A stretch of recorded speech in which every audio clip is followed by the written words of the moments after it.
paz y alegría en Jesús y María. Liturgia de la Palabra de la Eucaristía Dominical. Desde la Ciudadela Jesús y María. Preside el Padre Teófilo Rodríguez. Oremos. Señor Dios, que por tu palabra realizas admirablemente la reconciliación del género humano, concede al pueblo cristiano prepararse con generosa entrega y viva fe a celebrar la próxima fiesta de la Pascua. Por nuestro Señor Jesucristo, tu Hijo, Padre amado, que vive y reina contigo en la unidad del Espíritu Santo y es Dios por los siglos de los siglos. Amén.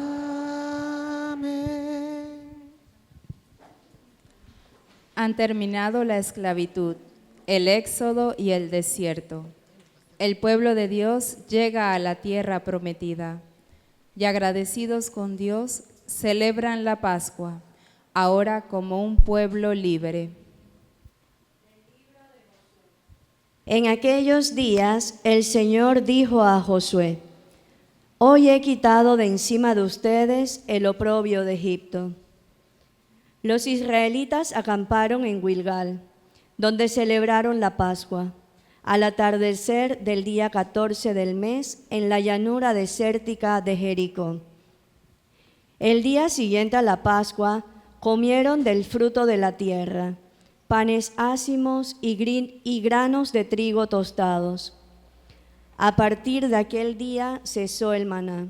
Los israelitas ya no volvieron a tener maná y desde aquel año comieron de los frutos que producía la tierra de Canaán. Palabra de Dios. Te alabamos, Señor.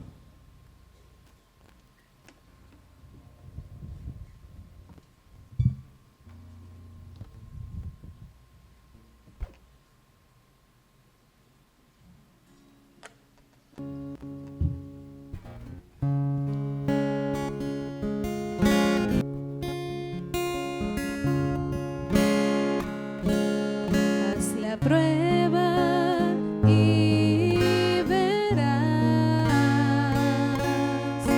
qué bueno es el Señor, qué bueno es el Señor. Haz la prueba y verás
San Pablo proclama con alegría que la paz de Dios es una gracia.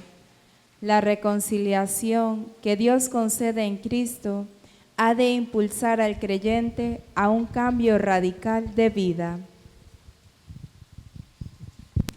De la segunda carta del apóstol San Pablo a los Corintios. Hermanos, el que vive según Cristo es una nueva criatura. Para él todo lo viejo ha pasado, ya todo es nuevo. Todo esto proviene de Dios, que nos reconcilió consigo por medio de Cristo y que nos confirió el ministerio de la reconciliación. Porque efectivamente, en Cristo, Dios reconcilió al mundo consigo y renunció a tomar en cuenta los pecados de los hombres. Y a nosotros nos confió el mensaje de la reconciliación. Por eso, nosotros somos embajadores de Cristo, y por nuestro medio es como si Dios mismo los exhortara a ustedes. En nombre de Cristo les pedimos que se dejen reconciliar con Dios. Al que nunca cometió pecado, Dios lo hizo pecado por nosotros, para que, unidos a Él, recibamos la salvación de Dios y nos volvamos justos y santos. Palabra de Dios. Te alabamos, Señor. Por medio de una parábola, Jesús presenta la figura de Dios Padre, tierno y misericordioso, que no quiere la muerte de los que se han alejado de Él, sino que desea y espera su retorno, para recibirles con alegría. Dios amado a su pueblo, y su palabra nos enseña. Me levantaré, volveré a mi padre y le diré: Padre, he pecado contra el cielo y contra ti.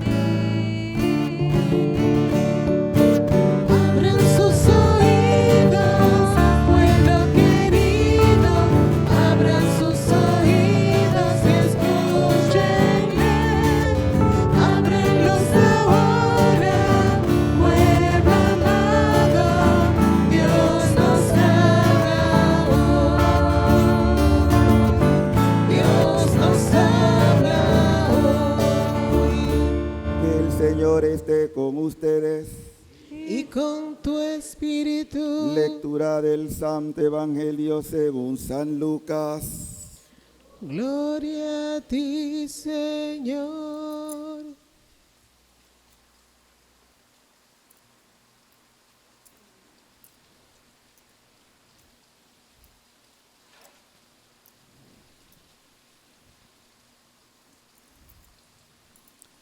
En aquel tiempo se acercaban a Jesús los publicanos y los pecadores para escucharlo, por lo cual los fariseos y los escribas murmuraban entre sí: Este recibe a los pecadores y come con ellos.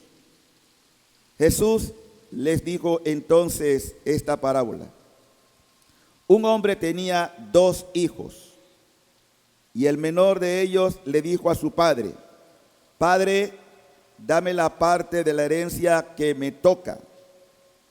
Y él le repartió los bienes. No muchos días después, el hijo menor, juntando todo lo suyo, se fue a un país lejano y allá derrochó su fortuna, viviendo de una manera disoluta. Después de malgastarlo todo, sobrevino en aquella región una gran hambre y él empezó a pasar necesidad. Entonces fue a pedirle trabajo a un habitante de aquel país, el cual lo mandó a sus campos a cuidar cerdos. Tenía ganas de hartarse con las bellotas que comían los cerdos, pero no lo dejaban que se la comiera. Se puso entonces a reflexionar y se dijo: ¿cuántos trabajadores en casa de mi padre tienen pan de sobra y yo aquí me estoy muriendo de hambre? Me levantaré, volveré a mi padre y le diré: Padre, he pecado contra el cielo y contra ti. Ya no merezco llamarme hijo tuyo. Recíbeme como a uno de tus trabajadores. Enseguida se puso en camino hacia la casa de su padre. Estaba todavía lejos cuando su padre lo vio y se enterneció profundamente. Como corrió hacia él y echándole los brazos al cuello lo cubrió de besos. El muchacho le dijo: Padre, he pecado contra el cielo y contra ti. Ya no merezco llamarme hijo tuyo. Pero el padre le dijo a sus criados: pronto, traigan la túnica más rica y vístansela. Pónganle un anillo en el dedo y sandalias en los pies. Traigan el becerro gordo y mátenlo. Comamos y hagamos una fiesta. Porque este hijo mío estaba muerto y ha vuelto a la vida. Estaba perdido y lo hemos encontrado. Y empezó el banquete.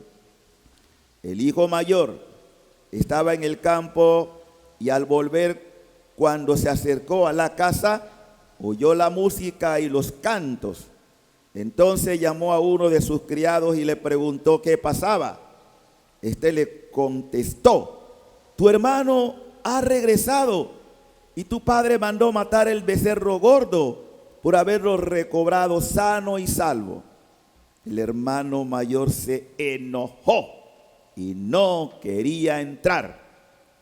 Salió entonces el padre y le rogó que entrara, pero él replicó: hace tanto tiempo que te sirvo, sin desobedecer jamás una orden tuya, y tú no me has dado nunca ni un cabrito para comérmelo con mis amigos. Pero eso sí, viene ese hijo tuyo que despilfarró tus bienes con malas mujeres y tú mandas matar el becerro gordo. El padre repuso: hijo, tú siempre estás conmigo y todo lo mío es tuyo, pero era necesario hacer fiesta y regocijarnos, porque este hermano tuyo estaba muerto y ha vuelto a la vida. Estaba perdido y lo hemos encontrado. Palabra del Señor. Gloria a ti, Señor Jesús. Evangelio se perdona nuestros pecados.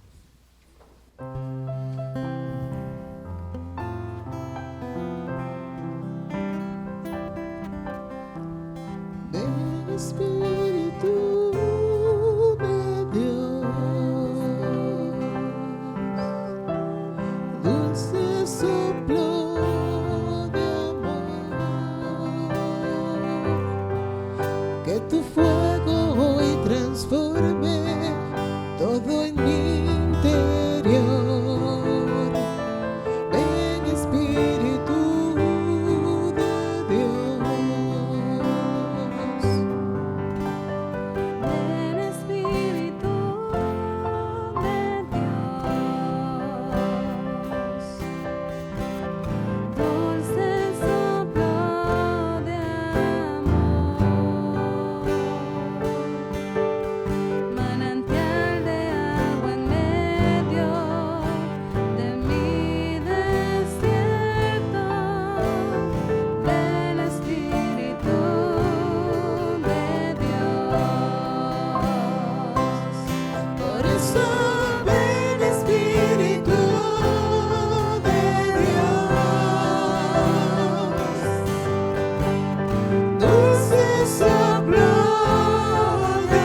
Divino Dios, Espíritu Santo, tenemos necesidad de tu auxilio para que ilumine nuestra conciencia con la palabra escuchada. Que esa palabra podamos encarnarla en nuestros corazones para buscar siempre lo que agrada a Dios y lo que también le desagrada. Queremos vivir siempre sumergidos en la divina voluntad. Por eso necesitamos de tu asistencia. Oh gran poder de Dios, enciéndenos en tu fuego el amor. Oh Espíritu que viene de lo alto, llénanos de Dios. Oh Espíritu, óleo santo, úngenos en el amor. Amén, amén y amén. El Espíritu de Dios, dulce soplo de amor, manantial de agua en medio de mi desierto, el Espíritu de Dios. Por eso ven, Espíritu de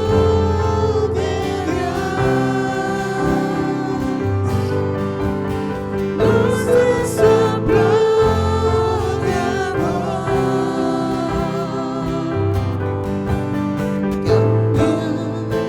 sana, aviva de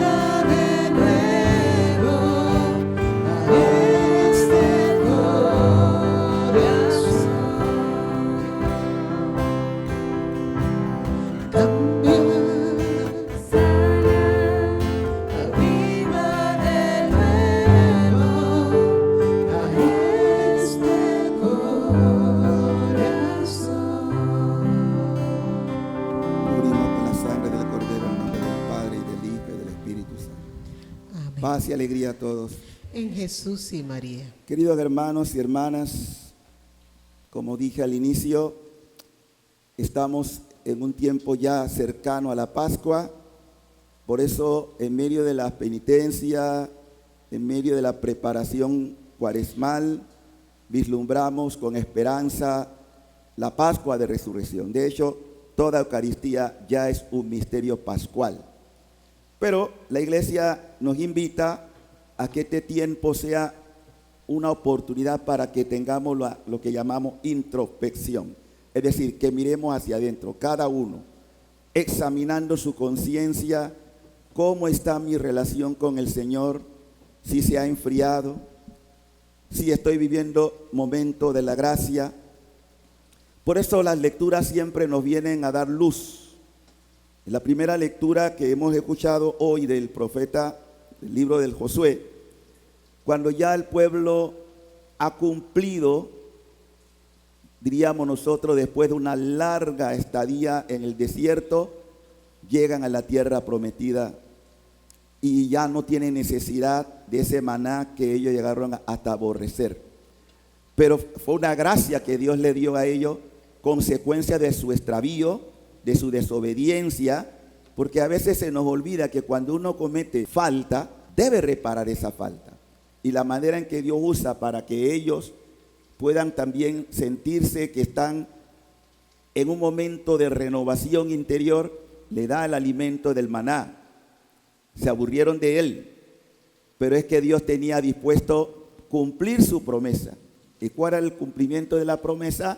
Llegar a la tierra prometida. Una vez que llegan a la tierra prometida, se establece una fiesta que se conoce como Pascua. La Pascua del Dios, que significa el paso de Dios con el pueblo de Israel, y llegan a la tierra y desde entonces ellos siguen celebrando esa Pascua. La gran diferencia es que nosotros no nos quedamos en el Antiguo Testamento, sino que Cristo viene a darle plenitud a la revelación. O sea que sin Cristo no llegamos a la plena realización del plan de Dios. Cristo es la plenitud. Y Cristo también va a tener en su propia vida ese itinerario cuaresmal, los 40 días que nosotros conocemos, que fue preparación para la Pascua. pero la Pascua iba a ser totalmente diferente. Esa Pascua de la que Jesús nos ha trazado y que nosotros seguimos, es un tiempo, como dije, preparatorio para revisar nuestra vida. Recuerden que a diferencia de nosotros, Cristo no tenía pecado. Pero como dice la Escritura, Dios lo hizo pecado por nosotros. O sea, Él asume el pecado de todos los seres humanos, de todos, sin excepción. Crean o no crean en Él, Cristo ya pagó el precio de nuestros pecados.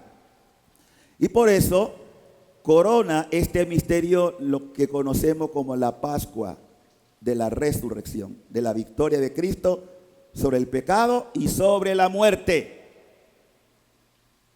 Es así que entonces cuando el texto de Josué, capítulo 5, nos habla, el día siguiente a la Pascua comieron el fruto de la tierra, panes ácimos y grano de trigo tostado. A partir de aquel día cesó el maná. Los israelitas ya no volvieron a tener maná. Desde aquel año comieron de los frutos que producía la tierra de Canaán, la tierra prometida en tiempo de Abraham, y después de muchos siglos se completa ese proyecto divino.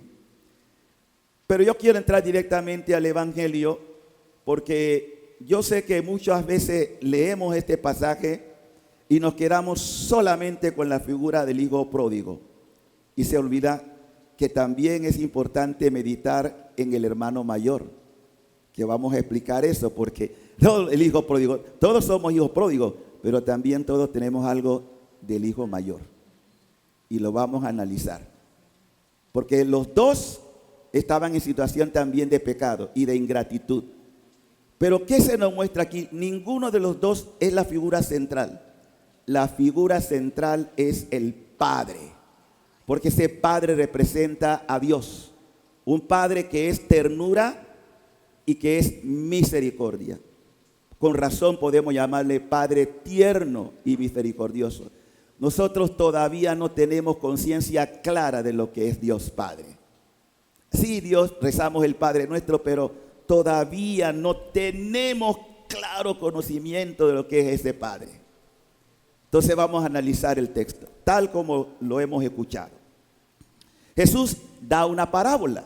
Una parábola, como ustedes ya lo saben, es una enseñanza, un ejemplo que sale de la vida práctica. O sea, son cosas concretas, pero que son al mismo tiempo una especie de relato, un cuento, pero que lo que se busca no es quedarse en el cuento como cuento, sino qué hay detrás de ese cuento. O sea, yo tengo que sacarle la enseñanza medular. Pues bien, Jesús empieza diciendo que habían dos hijos del mismo padre. Un hombre tenía puestos dos hijos y el menor le dice: papá, ya yo estoy en condición de poder hacer mi vida. Dame lo que me toca y me voy. Se fue de la casa. Ya sabemos lo que ocurrió. Despilfarró la herencia. No solamente la despilfarra, sino que llega a lo peor de lo que llamamos degradación humana. Para un judío, quizá nosotros no tenemos este problema porque a ustedes les gusta el cerdo, a todos les gusta el jamón.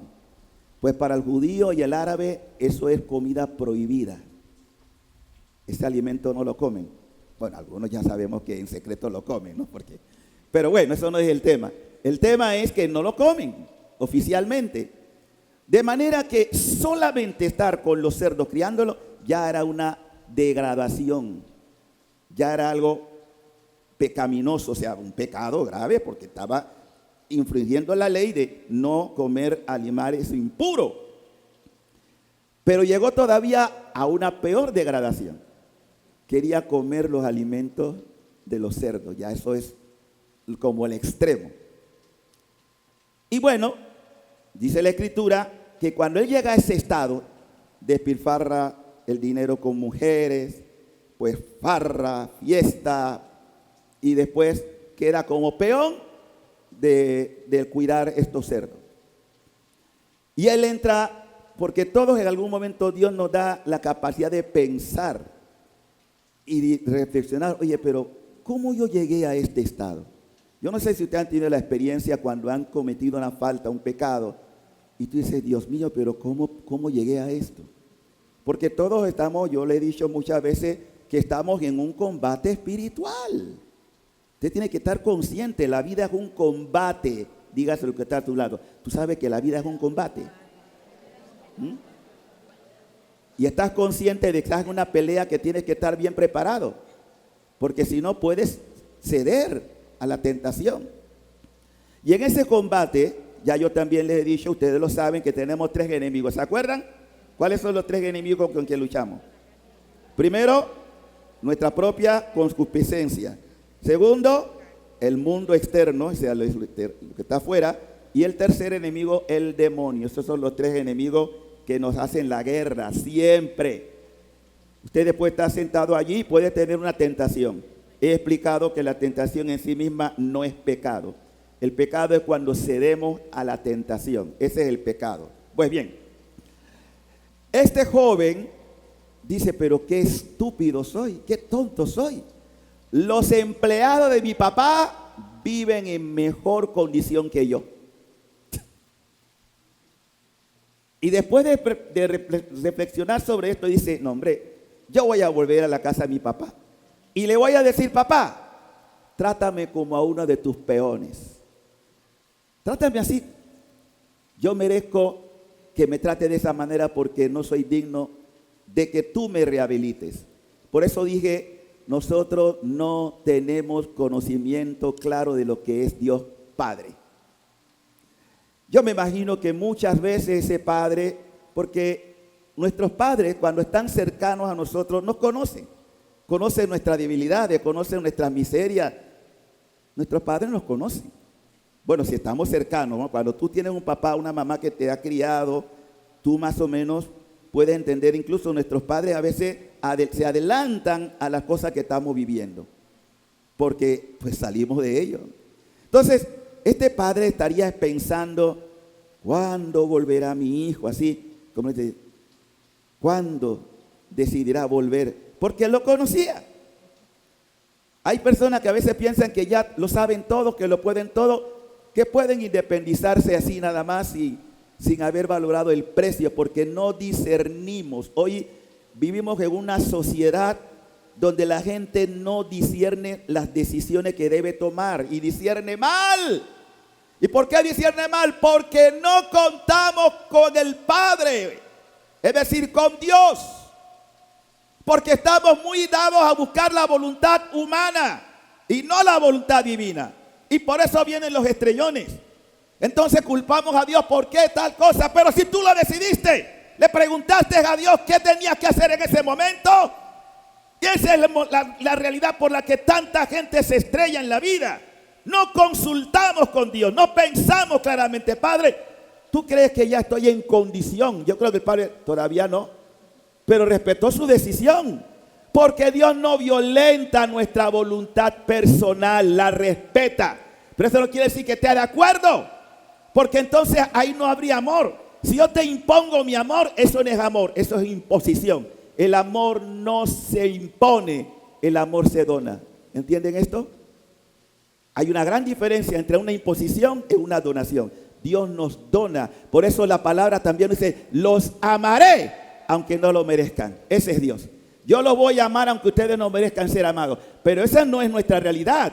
Nuestra realidad es que yo exijo y sin esperar que tenga la libertad de decir sí o no, sencillamente impongo. Eso no es amor. Una imposición no es amor. Entonces Dios nos dona su amor aunque yo no lo merezca.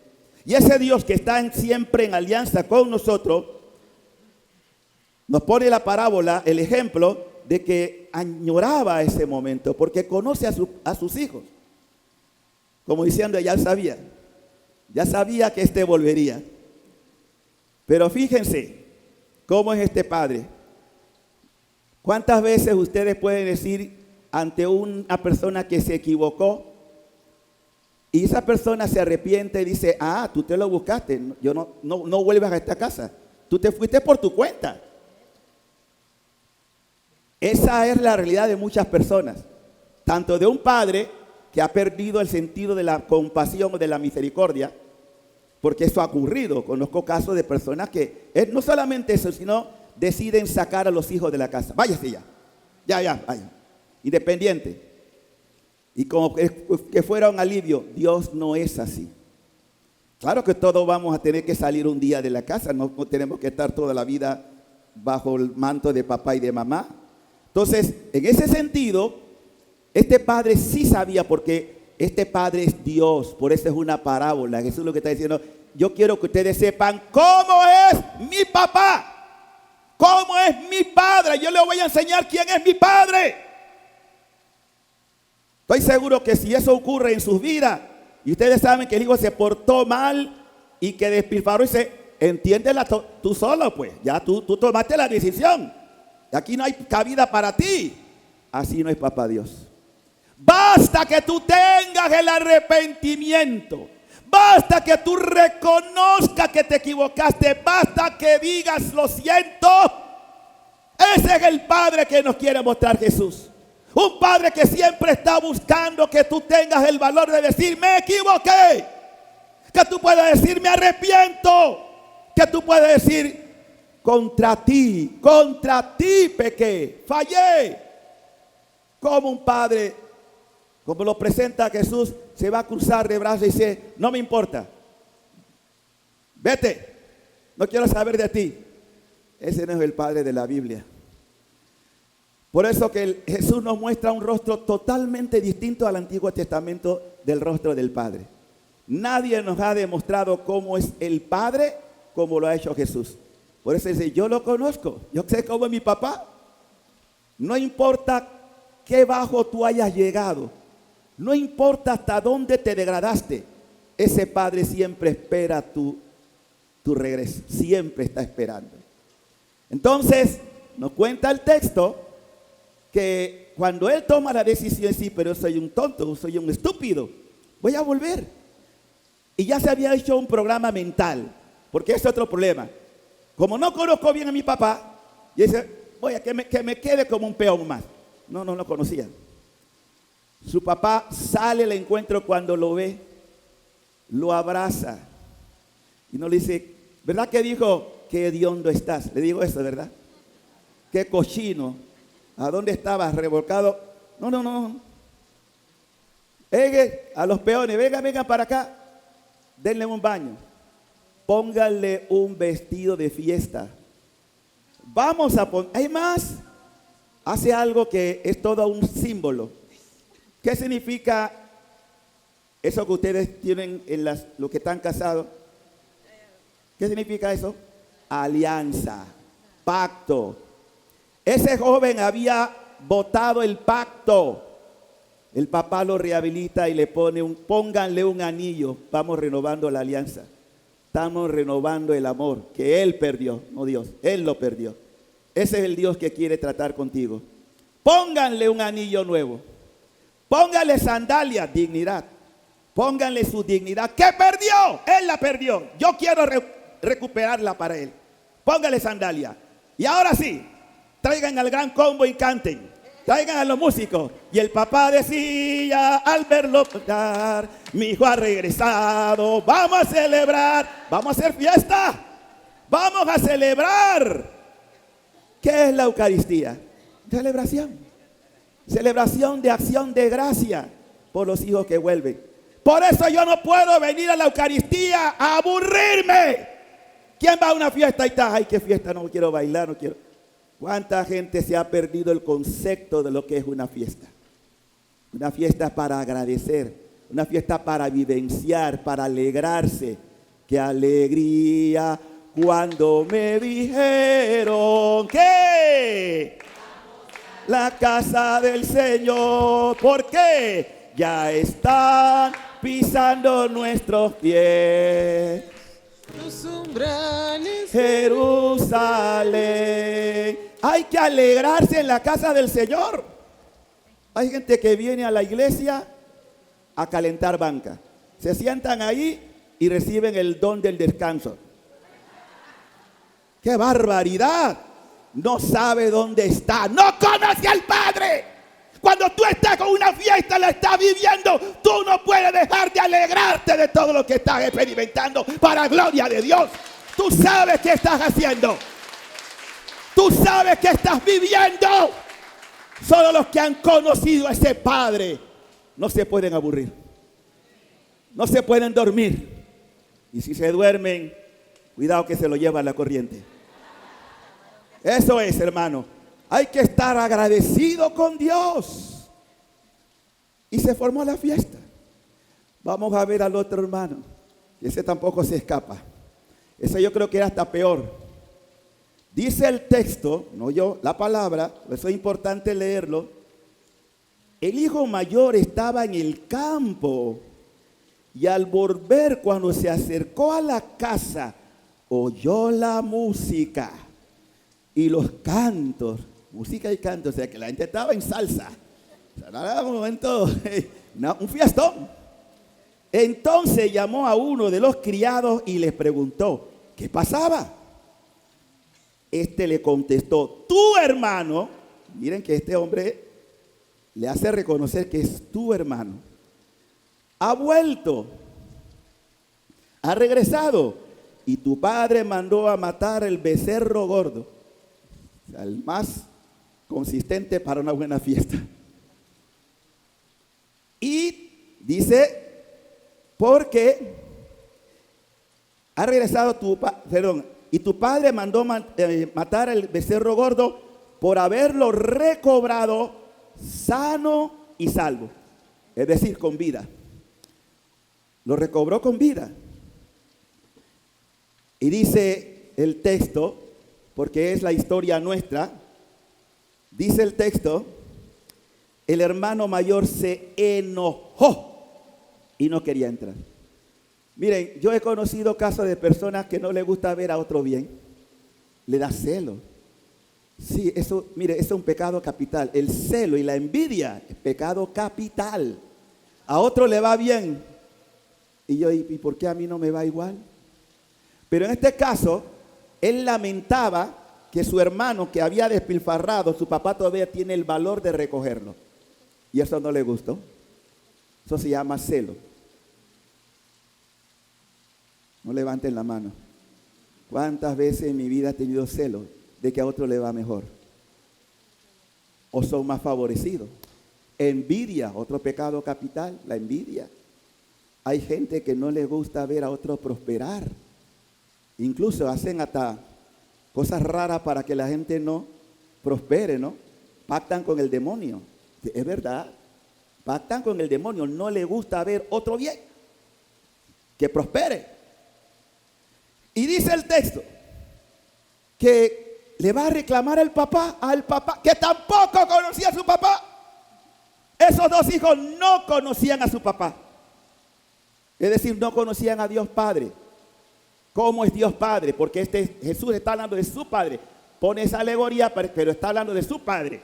Y le dice, salió entonces el padre y le rogó que entrara.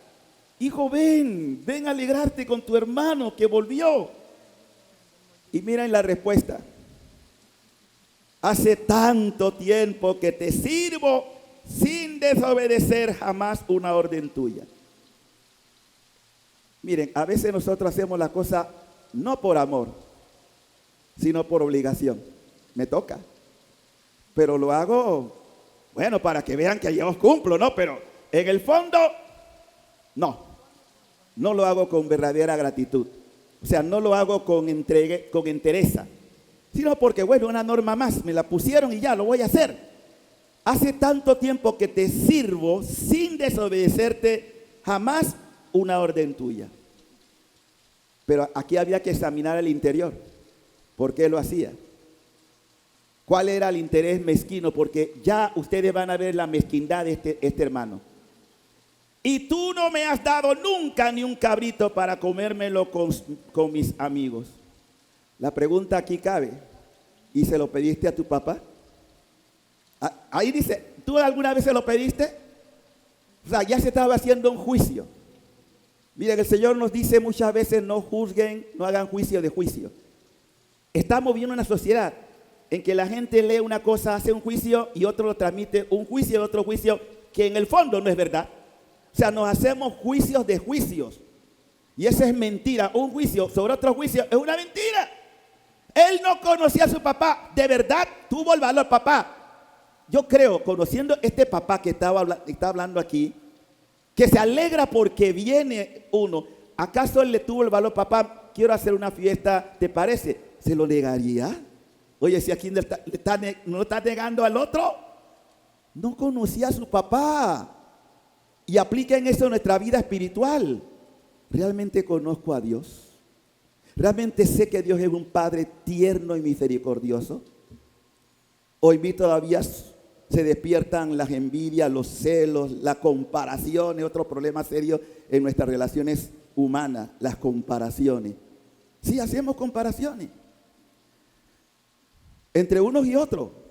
Y dice el texto, nunca me has dado un cabrito para comérmelo con mis amigos. ¿Se lo pediste? Yo hago el comentario. Pero eso sí, viene ese hijo tuyo, no lo reconoce como su hermano. Ese hijo tuyo, el mismo padre de los dos. ¿Cuántas veces yo no reconozco a mi hermano como mi hermano, mi hermana? Y de hecho lo somos. Quizás todos los que estamos aquí no somos del mismo papá, pero todos somos hijos del mismo Padre, Papá Dios. Todos somos hijos del mismo Papá Dios, que no hace acepción de personas, no hace diferencia entre unos y otros. Para Él todos somos hijos. ¿Cuánto le dan gloria a Dios? ¿Ah? Somos sus hijos. Ahora, apliquemos esto a la vida real. Si el padre es tierno, también lo son las madres, ¿no?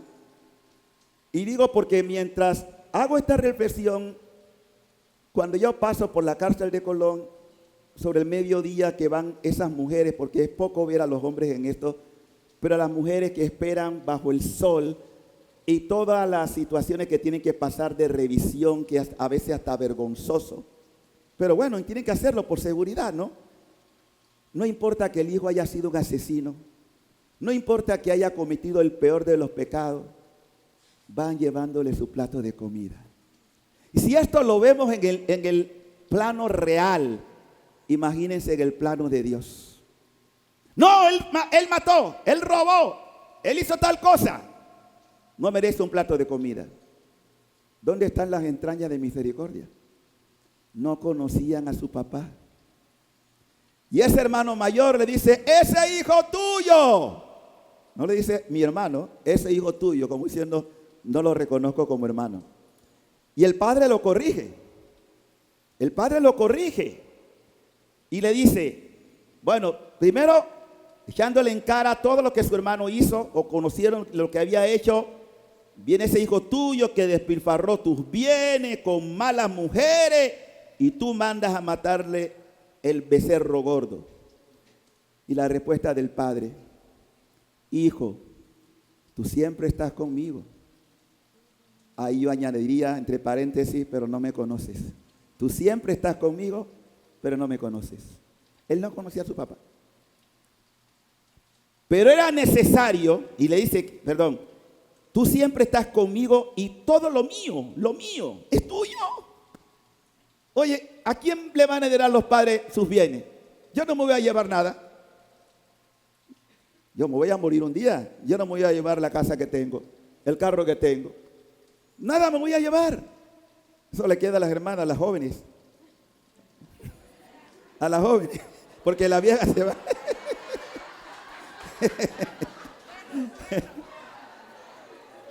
Es lo lógico, ¿no? Estamos de paso, entiéndanlo. Estamos de. Entonces, ¿de qué me sirve llenarme de cosas que no me voy a llevar? No me voy a llevar nada. Solo la pijama o el vestido sacerdotal, porque a nosotros nos entierran con el vestido sacerdotal. Ya, con eso me voy. Entonces, dice el texto que el padre le responde al hijo, era necesario hacer fiesta y regocijarnos porque este hermano tuyo, tu hermano, estaba muerto. Porque el pecado lleva a la muerte. ¿Queda claro eso? ¿A qué lleva el pecado? La paga del pecado es muerte. Es el precio del pecado, la muerte. Pero ha vuelto. ¿Cómo volvió? Es lo que nosotros llamamos conversión. La conversión es una renovación. Es un cambio. Tú te das cuenta que estás en situación de pecado y dices, me equivoqué, fallé, quiero volver. Es por eso que toda persona que vuelve, Dios hace fiesta. Dios se alegra. Dice la palabra, hay más alegría en el cielo por un solo pecador que se convierte que por 99 justos que no necesitan convertirse porque ya se convirtieron. O sea que Dios se alegra. Así que, ¿quién está aquí por primera vez en la misa? No tenga. Dios está alegre porque viniste. Gloria a Dios. Dios se alegra. Dios se alegra cuando alguien viene a su casa, a su encuentro. Es una fiesta lo que Dios hace. Porque no quiere que nadie muera en pecado, sino que cambie su conducta y tenga motivos para alabar y bendecir al Señor. Alegrarse en la casa del Señor. Esa debe ser la iglesia. Un encuentro de alegría con mis hermanos. No de enemistad. Ay, mira quién vino, fulana de tal. Ay, qué pecadora. No.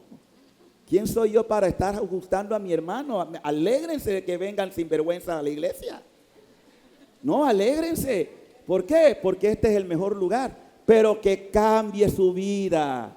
No aplaudimos su sinvergüenzura. Estamos aplaudiendo el valor que ha tenido de decir, voy a volver. Quiero y necesito de Dios. Y como necesito de Dios, voy a decir, Señor, ¿me admites a pesar de lo sucio que estoy y hediondo a cerdo? Sí, hijo mío. Qué alegría. Dios se alegra y se alegra con él. Hermano, levántate. Levántate tú. Dile bienvenido a la casa. Diga, dale la vuelta. Dense la vuelta. Dile, bienvenido a la casa. Eso es.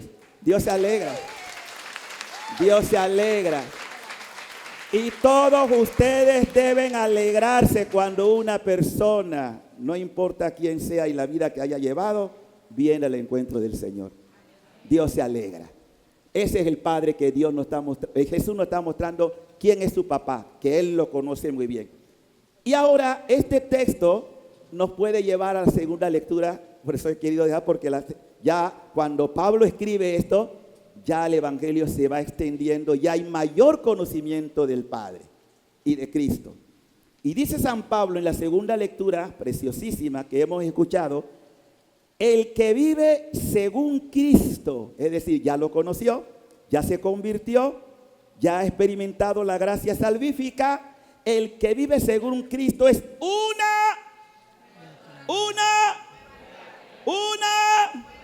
claro, porque ahora ya lo he conocido, porque Jesús me ha mostrado cómo es papá Dios. Cuando Pablo escribe esto, ya las parábolas estaban dichas, ya se conocían. Y Pablo mismo lo experimenta. Pablo, un gran pecador, un perseguidor de los cristianos, un asesino, porque lo era. Ese Pablo conoció, con la gracia del Espíritu, al Dios vivo, al Dios que él no conocía. Era un hebreo raizal, como decía, un judío raizal, pero no conocía esta dimensión del Dios misericordioso. No lo conocía. Porque los judíos todavía hasta hoy tienen una concepción de un Dios radical, pero no un Dios tierno y mucho menos misericordioso, que premia a los buenos y castiga a los malos. Esa es la definición. Y los malos merecen aniquilamiento. También es una concepción de los árabes, o sea, los musulmanes, porque hay árabes cristianos, hay que aclarar eso. No todos los árabes son musulmanes, hay árabes cristianos. Entonces, pero tienen esa idea. Un Dios todopoderoso, pero un Dios terrible, que al pecador hay que quitarle la cabeza. Esa no es la visión del cristianismo. Porque los cristianos, los primeros cristianos, nos fueron enseñando cómo es ese Dios que muchos aún no conocen. Y Pablo lo dice en esta carta hermosa a los Corintios. El que está en Cristo es nueva criatura. Para él todo lo viejo ha pasado. ¿Quién aquí no tiene una historia vieja? De cosas feas que hacíamos. Ya no. ya no comulgamos con ella, ya uno se siente raro de volver atrás, porque eres nueva creación. Cosas que antes hacíamos y las hacíamos sin vergüenza, ¿sí? Todos ustedes y yo fuimos una partida de sinvergüenza, ¿o no? O sea, cuando uno peca, no tiene vergüenza. Ese es el pecado, sin vergüenza. Una partida de sinvergüenza. Pero ahora ustedes y yo, nueva creación. ¿Cuántos dicen amén? ¿Cuántos dicen amén? Nueva creación. Todo es nuevo en Cristo. En Cristo todo es novedad. Y sigue diciendo Pablo en esta carta a los Corintios.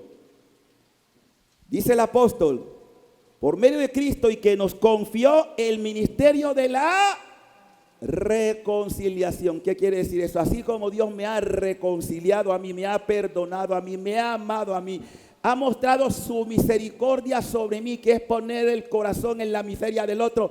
Pablo se sintió amado por Dios. Entonces, cuando tú has experimentado esa misericordia, esa reconciliación con tu Padre, tú estás llamado a ser también un reconciliador con los que aún no lo conocen y reconciliarlo por la sangre de Cristo, dando testimonio de un amor de un Dios que no deja de amar a los pecadores, que lo busca, que lo desea. Entonces, hermanos, estamos llamados a ser también reconciliadores. Buscar a las ovejas que también están extraviadas. Hablarle. No esperen que el cura lo haga todo. Ustedes, desde su experiencia de Dios, tienen que ser instrumentos de reconciliación para otros, con su propio testimonio. Que los demás digan, yo te conocí, tú no eras así. Lo está diciendo, no era así. Ahora en Cristo soy nueva creación. En Cristo soy nueva creación. Hemos renacido. Y Pablo lo dirá, ay de mí si yo no comunico esto. Ay de mí si no hablo de Él. Hay gente que le da vergüenza hablar de Cristo. Le da pena. Entonces eso estás diciendo que tú no tienes motivo de agradecimiento todavía. Cuando tú has experimentado esto. Miren, a mí me ha tocado muchas cosas en mi vida en el aeropuerto, por eso siempre me gusta tener mi identidad sacerdotal, ¿no? Es muy raro que yo esté así diríamos, de forma civil. Siempre me gusta, aunque sea la cruz, siempre. Y me he encontrado casos de personas sin conocerme. Padre, ¿me puede confesar? En pleno aeropuerto, sin tener nada. Claro, si para eso estoy, soy ministro de reconciliación. Y uno dice, y no es una vez, varias veces me ha pasado, en los aviones igual. O sea, y tú te das cuenta que ese, pero no solamente mío. Claro, porque yo como pastor, Dios me ha dado la gracia de la reconciliación. Pero todos ustedes también están llamados a ser reconciliadores. No en el sentido sacramental, que es el que tengo yo, pero sí por su testimonio de vida. Que la gente pueda decir, fulana me orientó. Yo estoy escuchando muchos testimonios de mi hermana Gladys, que en paz descanse, de cosas que nosotros desconocíamos, pero que ella, Dios la usó como un instrumento de reconciliación para muchas personas que volvieron a la iglesia. Ojalá ustedes pudieran hacer lo mismo. Hay gente que está yendo a misa diaria por el testimonio de Gladys, de mi hermana, para que ustedes vean lo bonito que es cuando tú entiendes, así como Dios te ha perdonado, te ha hecho experimentar la compasión y la misericordia, tú tienes necesidad de ser también misericordioso. Y lo dice Pablo, el misterio de la reconciliación, porque efectivamente Cristo Dios reconcilió al mundo consigo y renunció a tomar cuenta de los pecados de los hombres. A nosotros nos confió el mensaje de la... ¿Nos confió qué? El mensaje de la... ¿Nos confió qué? El mensaje de la... ¿Lo estás haciendo? Empieza a hacerlo. No es palabra mía, es palabra de Dios. ¿Soy instrumento de reconciliación? ¿Qué puede ser eso en la práctica? ¿Conoces que hay hermanos que están en la misma iglesia y están peleados? ¿Le pones sal a ese huevo o vas a buscar la manera de apaciguarlo? Oye, hermana, somos hermanos. Tú no puedes tener ese sentimiento de odio. Porque hay alguno que le gusta la cocoa y le pone más calza. Oye, eso no puede ser, por Dios. ¿Soy instrumento de división o de unidad? Reconciliar significa poner en paz, poner en orden. ¿Soy instrumento de reconciliación o de división? Cada uno cuestione, si yo no puedo juzgarlos a ustedes. Pero eso me cuestiona. ¿Soy instrumento de unidad o de división? Entonces no puedo hablar de Dios obviando esto que Pablo está diciendo aquí. Y a nosotros nos confió el mensaje de la reconciliación. Por eso nosotros somos, miren el texto, en la palabra que usa San Pablo, embajadores. ¿Qué significa eso? Alguien que representa a otro. Los embajadores representan a un presidente. Pablo nos dice que nosotros somos embajadores de Cristo más que un presidente. ¿Qué les parece? Somos embajadores más que un presidente de un país. Somos representantes de Cristo. Aleluya. Perdonen, esto lo guardo para la Pascua. Pero a veces no puedo reprimir lo que sale, ¿no? ¿Sabes que eres embajador de Cristo? ¿Sabes que eres embajadora de Cristo? ¿Ah? Que representas a Cristo porque ya lo aceptaste como tu Señor y Salvador personal. ¿Lo representas? ¿Lo das a conocer o te da vergüenza? Imagínense un embajador que vaya a representar un país, no sabe a quién representa, ¿verdad? Sería una cosa ilógica. Pues bien, Pablo nos dice, somos embajadores de Cristo y por medio nuestro es Dios mismo el que nos exhorta. Es decir, Pablo dice, como embajador, es Dios en mí que lo está exhortando a ustedes a ser también embajadores. En nombre de Cristo les pedimos que se reconcilien con Dios, porque eso es lo que nos hace primero, reconciliarme con Dios para después reconciliarme con mi hermano. Por eso cuando ustedes se confiesan que Dios le perdona sus pecados, usted también debe ser portadora del perdón a la persona que te ofendió o que tú ofendiste. Eso es ser embajador, reconciliarse con todo lo que nos han hecho. Y termina diciendo, al que nunca, jamás cometió un solo pecado. Dios lo hizo por ti y por mí. Dios lo hizo pecado. O sea, Él cargó con mi culpa. No teniendo ninguna, pero cargó con la mía. Y le digo, papá, a ese hermano, a esa hermana, por favor, perdónalo. Ya en ti yo lo perdoné, papá. Mira lo que me hicieron. Porque en cada llaga de Cristo, escúchenlo, en cada llaga de Cristo, en cada gota de sangre está tu nombre. Y el nombre de toda la humanidad. O sea, en su llaga. Y por eso Pedro dice que por sus llagas fuimos salvados. Por la llaga de Cristo. Entonces, esta es una realidad. Al que no cometió pecado, Dios lo hizo pecado por nosotros. Para que unidos a Él recibamos la salvación de Dios y nos volvamos, ¿qué? Nos volvamos, ¿qué? No, al final, no sé si lo quieren ahí escrito. ¿Justos y qué? ¿Qué significa justo? Una persona buena, una persona recta y al mismo tiempo santo. Miren a dónde nos está llamando la palabra, a ser justo y santo. Porque sin esa cualidad, si no la vivimos, no veremos a Dios. ¿Quieren ver a Dios? Decídase a ser justo y santo. Dígase lo que está a su lado. ¿Quiere ver a Dios? Decídate a ser justo y santo. Decídate a ser ¿qué? Justo. Decídate a ser ¿qué? Justo y santo. Es decir, recto. Una persona buena, una persona noble. Ese va a ser el que va a ver a Dios. Y ustedes pueden. Porque si ese de la lectura de la parábola fue a lo peor, eso por eso nos está mostrando. Si ese hombre llegó a lo peor, miren lo que Dios fue capaz de hacer con él. Porque él reconoció que estaba equivocado. Es lo único que falta. Reconocer que me equivoqué, reconocer que pequé, reconocer en mí que necesitaba de volver a la casa. Y eso termina diciéndonos, hay motivo para celebrar.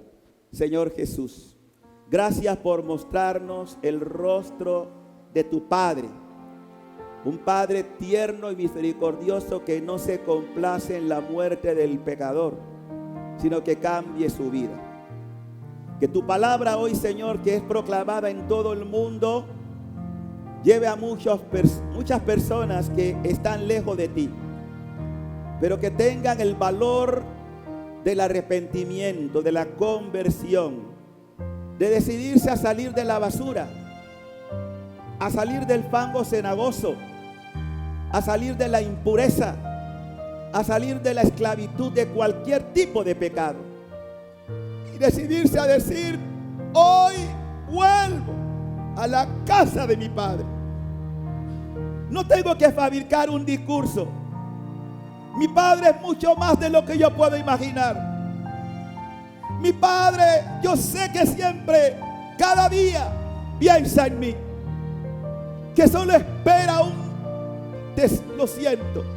Sí, el Señor le decía a Santa Faustina: yo espero de ustedes un suspiro que me diga: Padre, perdóname. Yo conozco a mi Padre y sé que Él es fiel y que no rechaza a ninguno de sus hijos, por más bajo que haya caído, por mayores pecados cometidos. Siempre hay un lugar para volver a los brazos de papá. Y ese papá que me pone un anillo para decir: renuevo mi alianza contigo. Me pone sandalias para decirme: te recobro tu dignidad perdida. Me viste de un traje nuevo, que es la gracia, para que sea portador de la justicia y de la santidad. Padre, vuelvo a ti, Padre. Reconozco que he fallado. Reconozco que he hecho cosas muy feas. Reconozco que no merezco tu misericordia. Pero tú has venido por el pecador y yo soy uno. Has venido a tener compasión de mi miseria, para que ahora yo, experimentando tu gracia redentora, me convierta en embajador de Cristo para reconciliar. Sáname, Padre. Restáurame, Padre. Renuévame, Padre. Sálvame, Padre. Sin ti nada soy. Ven, Señor. Ven. Sáname. Aquí estoy postrado ante ti, entregando mi corazón. Necesito de ti y de tu amor.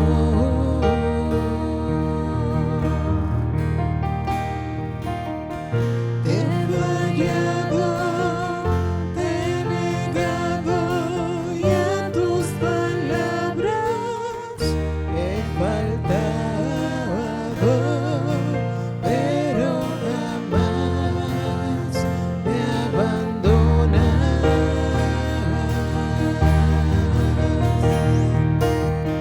Eres fuego que quema la luz de mi vida, el sendero que todos mis pasos guías.